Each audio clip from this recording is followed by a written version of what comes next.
جب ہم لوگ کہتے ہیں نا ڈھول نہ بجاؤ ماہ محرم پہ، تو ہمیں یزیدی ہونے کا لوگ تانا دیتے ہیں، اے یہ یزیدی لوگ ہیں یزیدی۔ ہم کہتے ہیں کیوں یزیدی ہو گئے ہم؟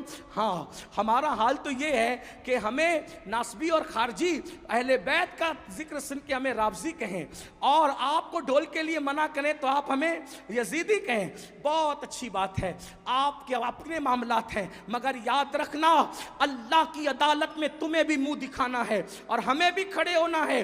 ہم حق بات کہہ جائیں گے، کیوں ڈھول بجاتے ہو محرم میں، کیوں ڈھول پیٹتے ہو محرم میں، کیوں چڑھاوے چڑھاتے ہو بتوں کی طرح معاملات کر کے، تو آپ کہیں گے محبت ہے محبت۔ ہم نے کہا کیوں محبت ہے؟ جن کی شادیوں میں ڈھول نہیں بجے ان کی شہادتوں پہ ڈھول بجاتے ہو، بے شرمو۔ آپ بتائیں مجھے، کوئی ثابت کر سکتا ہے امام حسن کے نکاح پہ ڈھول بجا، امام حسین کے نکاح پہ ڈھول بجا؟ جن کی شادیوں میں ڈھول نہیں بجے ان کی شہادت پہ ڈھول بجانے کا جگر لاتے کہاں سے ہو؟ کہا نہیں نہیں یہ عشق اور محبت ہے۔ ہم نے کہا اگر یہی عشق و محبت ہے، اگر یہی تقاضۂ محبت ہے کہ علی اکبر کے جسم کے جس دن ٹکڑے ہوئے ہوں، جس دن اللہ اکبر امام حسین کے سر کو نیزے پہ اٹھایا گیا ہو، جس دن بیویوں کی چادریں چھینی گئی ہو، اگر اسی دن ڈھول بجانا تقاضۂ محبت ہے، اللہ کسی کو وہ دن نہ دکھائے جس دن تیرے بیٹے کا ایکسیڈنٹ ہو اور تیرے بیٹے کا جوان بیٹے کا جنازہ اٹھ رہا ہو، اس وقت تو ڈھول بجانا،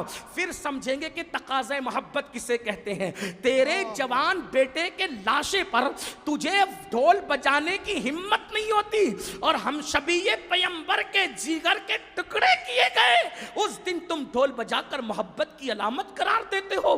شرم نہیں آتی؟ ذرا سوچو تو صحیح۔ سنیو، بدعقیدگی کے راستے ہم نے استوار کرنے کی کوشش کی ہے۔ امام احمد رضا کی شان یہ ہے، انہوں نے اہل سنت کو بھی اصلاحی نظریہ پیش فرمایا اور بدعقیدوں کو بھی لگام عطا کی۔